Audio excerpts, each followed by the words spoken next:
Mesdames et messieurs, bien-aimés dans le Seigneur, vous tous qui écoutez et qui suivez vraiment ce programme, nous vous disons merci. Nous parlons des secrets pour une famille heureuse. Et ça, c'est important. Dieu a créé la famille, nous le savons. Depuis la Genèse, Dieu nous a permis de comprendre qu'il n'était pas bon que l'homme soit seul.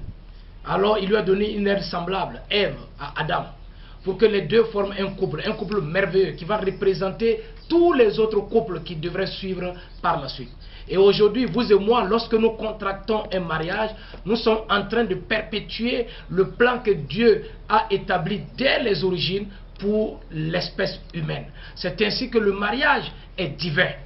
Alors, il n'est pas humain, c'est Dieu d'abord qui est à l'origine du mariage. Il a créé l'homme et la femme, il a formé le premier couple, il les a bénis et il les a donné l'ordre de se multiplier, remplir la terre et de dominer sur tout ce qu'il avait créé sur la terre. C'est ainsi que l'homme a reçu de Dieu alors le pouvoir de régner et de gérer sur tout ce qu'il avait créé dans le monde. Donc l'homme, par conséquent, le couple devient donc gérant des biens que Dieu lui a confiés, c'est-à-dire l'environnement dans lequel il se trouve, contenant les arbres, les animaux et tout ce qui se trouve sur notre terre. Donc cette responsabilité que Dieu a donnée à l'homme alors est dans le but de permettre à l'homme et à la femme de collaborer chacun en ce qui le concerne pour leur propre épanouissement et bonheur au sein de la famille. Alors comment est-ce que cela peut être possible? Nous l'avons dit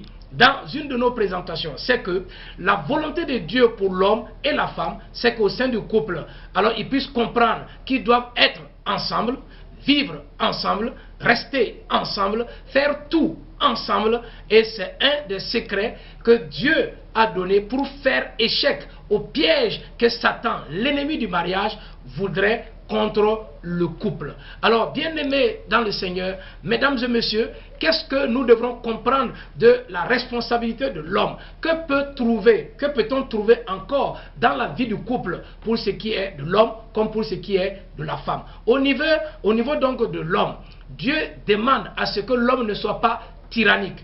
Excusez-moi le mot, alors que l'homme ne soit pas sévère envers la femme, qui ne domine pas la femme, qui ne maltraite pas la femme. Ce n'est pas la volonté de Dieu. Aujourd'hui, comme ce que nous voyons, c'est des déviations au niveau de la vie de couple, au niveau des mariages, où l'homme piétine la femme, où l'homme frappe la femme, où l'homme insulte la femme, maltraite la femme. Ça n'a jamais été dans le plan de Dieu. Nous l'avons dit, Dieu a créé la femme. Il a mis la femme à côté de l'homme comme une aide parce que c'est une partie de l'homme. Alors l'homme et la femme se complètent. Ce n'est pas pour que l'homme domine la femme, mais c'est pour qu'il puisse apprendre à mieux aimer la femme, la chérir, la dorloter, alors lui donner les soins nécessaires. C'est cette responsabilité que Dieu a confiée à l'homme. Donc, cher homme, si Dieu t'a donné une femme, prends bien soin de cette femme. C'est le trésor que Dieu t'a donné et il s'attend à ce que tu puisses bien gérer ces trésors afin qu'il soit content, qu'il te bénisse et qu'il te donne de longs jours de vie. Alors, cesse donc d'être tyrannique, cesse donc de maltraiter ta femme. Si le mari est tyrannique, exigeant, s'il critique ce que fait sa femme, alors ce mari-là ne pourra obtenir le respect de sa femme ni son affection. Ce n'est pas possible de maltraiter quelqu'un, de faire souffrir quelqu'un et attendre que la personne te respecte, que la personne te donne l'affection comme il se doit. Ce n'est pas possible. Alors, et c'est dans ce sens donc que les relations conjugales deviendront beaucoup plus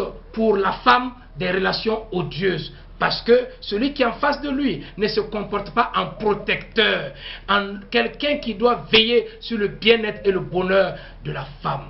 Alors les maris doivent être attentifs, empressés, constants, fidèles et compatissants envers leurs femmes. Ils doivent faire preuve de beaucoup d'amour et de compréhension et surtout de tolérance envers leurs épouses. Si l'époux possède la noblesse de caractère, la pureté de cœur et l'élévation même de la pensée qui devrait être l'apanage de tout chrétien authentique, alors cet homme le manifestera dans les relations conjugales avec sa femme. Il veillera à ménager la santé de sa femme et à l'encourager. Il fera en sorte que la femme dispose d'éléments, de moyens et de matériel qui puissent faciliter sa vie, lui donner une bonne santé et la fatiguer moins, pour qu'elle soit toujours là prête pour lui donner le bonheur qui l'attend.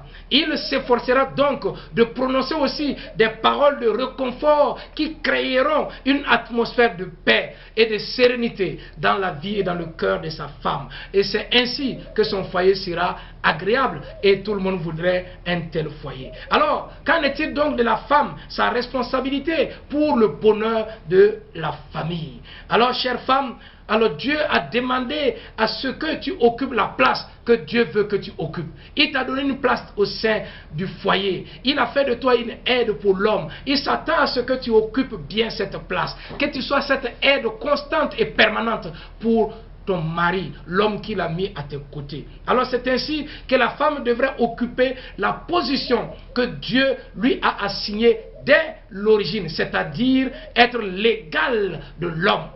Je précise bien, être l'égal de l'homme. C'est ainsi que Dieu a créé l'homme et la femme et le mariage. Le monde a besoin de mères qui ne le soient pas de nom seulement.